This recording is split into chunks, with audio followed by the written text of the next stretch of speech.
our third speaker is Mikko from TX. Thank you. And thank you for having me here. I was looking at Cynthia's presentation earlier and I thought, oh shit, we're going to talk about the same thing, but the good thing is that I thought these will complete each other. So a little bit about myself. Short introduction is I'm old. The longer introduction is that I started in the internet business 25 years ago. My first job was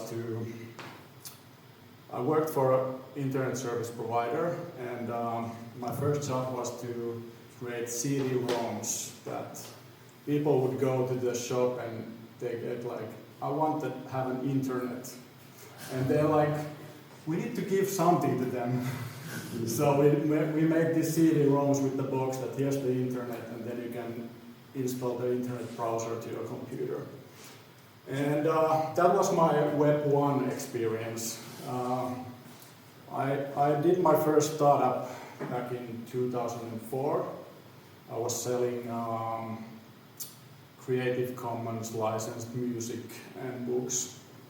Somebody could ask, why would you want to sell something that people can download for free? But actually they did. My second startup was we're doing something location-based, which was kind of huge thing in the 2007 and 8. People wanted to use like Foursquare and stuff, and we had something similar. But that didn't work out, so I turned into consulting, like failed startup people do. So then I found design-focused Web 2 agency, and we helped a lot of startups design their products. And during doing that, that company still exists. It's called Sangre, and we did merger to TX a few years back when I started to look at Web 3. And now I've been working with many different Web 3 startups, especially from the design point of view. And who is TX? So we are Web 3 focused design and development company, born in 2017. We help different startups build their products, and we have also a portfolio of our own products. And we are planning to launch our accelerator next year. We think that consulting only doesn't always work that well with Web 3 projects, so doing kind of sweat equity might work in some of the cases. What are the projects we've been working on? The bigger logos are our own projects. Maybe Streamer is the one that is the most well known. It's a real-time decentralized infrastructure. So basically solving the problem of the blockchain is not so good at sending a lot of data real-time, so Streamer is solving that in the Web3 way. Then there's Silta, data unions, rundown, a lot of stuff. So today I'm going to talk about demand. This is something that I guess now that there's a little bit of downturn in Web3, everybody's talking about how to create the demand, like how do we... What's the problem basically in Web3 is that who's going to use it and how do you create the demand? So that's what I'm going to talk today. So first a little bit about the problem space. I don't know if any of you have went to Everest. No. Me neither, so then I can talk about anything about this topic. So I think I was watching this Netflix series about climbing to Everest, and there's this thing called the death zone. It starts from the 8 kilometer up. What happened to the human body when you go on top of 8 kilometers? because you have a lack of oxygen, you can't anymore, your digestive system doesn't work and you can't get any energy to your body. And your body starts to eat itself.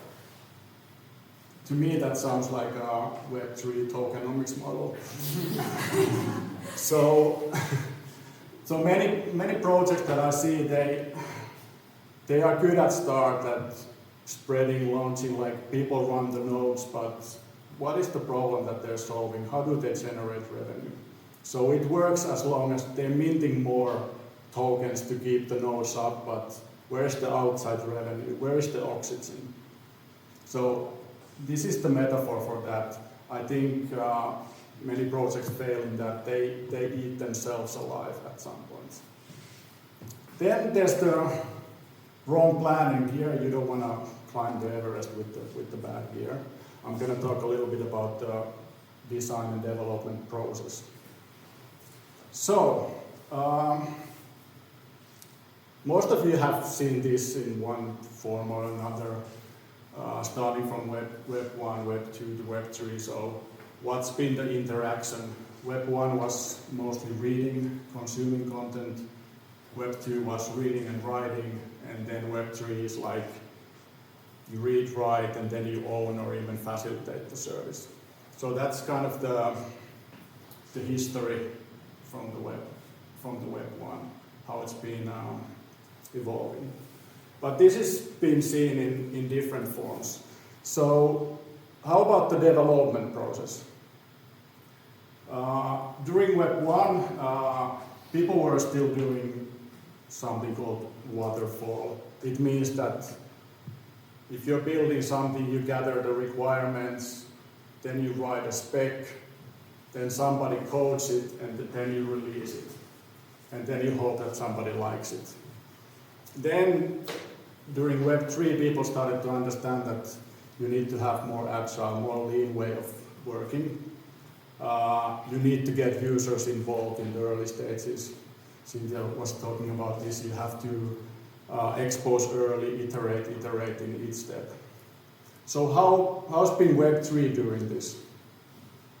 It's waterfall and token centered. So everybody's seen a lot of white papers. So that's basically the specification that people were doing in Web 1. Like you write a huge specification, which is the white paper, and then you start executing it and developing it.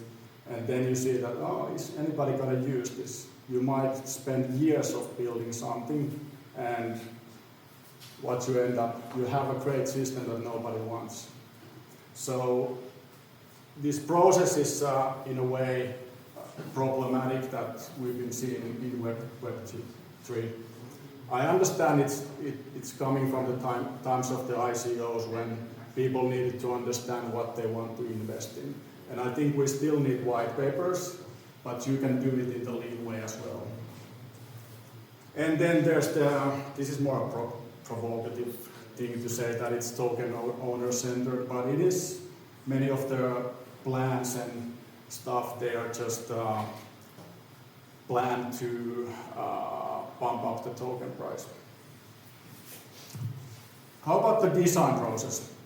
So design focus here was mostly UI and layout because you just consume something. Then during Web 2, we saw the rise of UX. People were talking about the user experience and service design. And basically you made a services, you won the market by making the best UX. I think, for example, Spotify is a good example of it. The founder said that, yeah, there's similar services, but we have the best UX. So we are the biggest one in the market. And how is it in Web 3? I've seen like, yeah, DAO can decide this. Like, we can just ask DAO what to do with this design thing, and I don't think it's gonna work. So I think design by committee rarely works. There's a famous saying by Henry Ford that if he would have asked people, they would wanted to have faster horses. So you need to involve people, but you can't have the committee that designs everything. So we need to change this. So how do we change this? You can't forget this UX, UI, service design, like Cynthia explained. We still need those. We need those conventions. But we need something new as well because we are building ecosystems. So, and we still need the lean process that was introduced mostly during Web 2. So, I'm gonna show you something about the ecosystem design next and talk a little bit about what this user empowering means. And later I'm gonna also show you a toolkit that is something that we developed to help in this ecosystem design. It's released with the Creative Commons license, by the way. So what I mean by user empowering, I just made up this term because this user-centered thing is something that was born in around Web 2 and around the whole concept of UX. But it's really, it fails to center the user completely. It gives user freedom to use the service they choose. So Spotify, for example, they have great UX and it's been designed user-centered, but you can only use Spotify. Same thing with Twitter. Like there's a good UX, but try to take your data somewhere else. They don't let you do it. They want to log you in. Is it really user-centered when you want to log users in? So that's why I want to talk about user empowering. It's like when you design ecosystems, you might have some protocol, like the travel protocol, but you might have competing different UIs to it. So do we want to lock the user into one UI if they decide that the other one is better? Or they can choose the path between the ecosystem and what they want to use. So I think this is user empowering. So let the users choose their paths, but then each of those services that they use still need to have great UX. How about the ecosystem design? So this is something that we've been working along with a lot of projects by kind of learning by doing and then creating our own toolkit around this. So I would say most of the Web3 projects form in some sort of ecosystem. And the value production happens between these different stakeholders in the ecosystem. And with the ecosystem design process, you can start to solve actual problems for the stakeholders and users. It helps you to create demand, find different revenue streams. You give the users some reason to be part of the ecosystem, to be incentivized, and then create these open and interoperable systems. So how do you do it in practice? I will show you now the toolkit that each of you can start using straight away. Basically, it's basically a Miro-board template that we've been collecting this stuff that we've been learning during these different projects. So the background of the toolkit is that there's a project called Atarka that was EU-funded project, and we started to investigate how to organize underival resources, and with that work we basically understood that we need some sort of toolkit to understand it. And we've been honing it during our projects.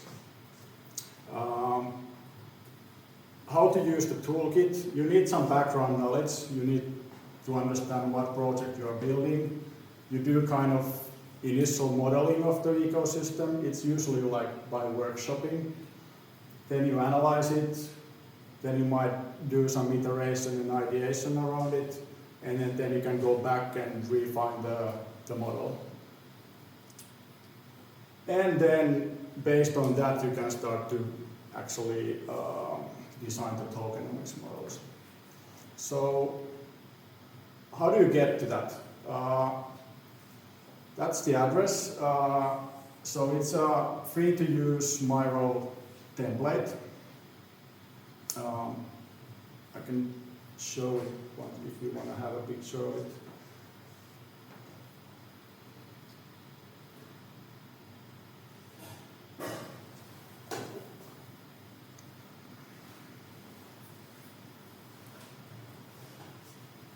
So this is the page you will land if you go to it. So I don't know if you've been using Miro. We have released it as a template here. There's some explanation about the template, and once you open the template, now the internet is gone again, but I have it here. So when you zoom out, it looks quite crazy, but there's we've included a tutorial how to use it. So this is something you can just work with your team. There's like different parts of it. First part is like creating the ecosystem model, and the second part is the value flow analysis. And there's an example project, simplified example project here that kind of showcase how to use this this system or toolkit. So basically it starts out by modeling the ecosystem, understanding who are the stakeholders in the ecosystem. In this example project there's different sort of stakeholders. You place them in the ecosystem map, and then you start to understand different problems and solutions that this ecosystem provides. You can go deeper into the ecosystem member profiles, like what kind of assets they have and capabilities they have and what kind of problems they might have. And then the interesting parts start with the value flow analysis, where you put all the stakeholders in the matrix and try to understand that what each stakeholder gives to each other, the other stakeholders. And based on this analysis, you start to have like value propositions for each stakeholder. And these are the things that makes these stakeholders want to become a part of the ecosystem.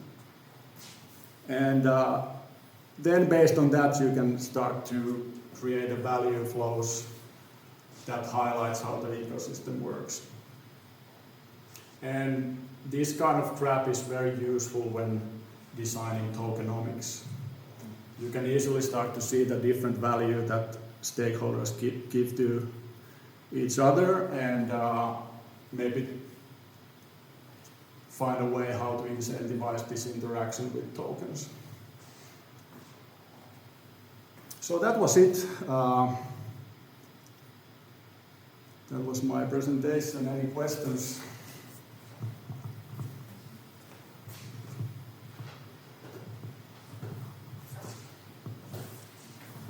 Any questions for Mikko? Okay. You mentioned that the Miro is public. What is it licensed under? In Miro? Yeah. So the Miro is a paid service. I don't know if you have used it. No, the specific toolkit you guys have made, is it like Creative Commons? Can anyone use it? Or is Yeah. The template can be used by anyone. Yeah, it's licensed under Creative Commons, so you can make your own versions of it. You can use it in your own work if you're doing, like, it's free to use.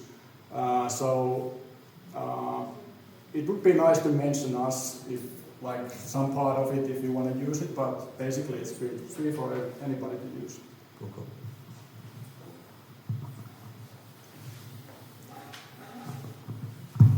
That's it. Okay, thank you, Mikko. Thanks.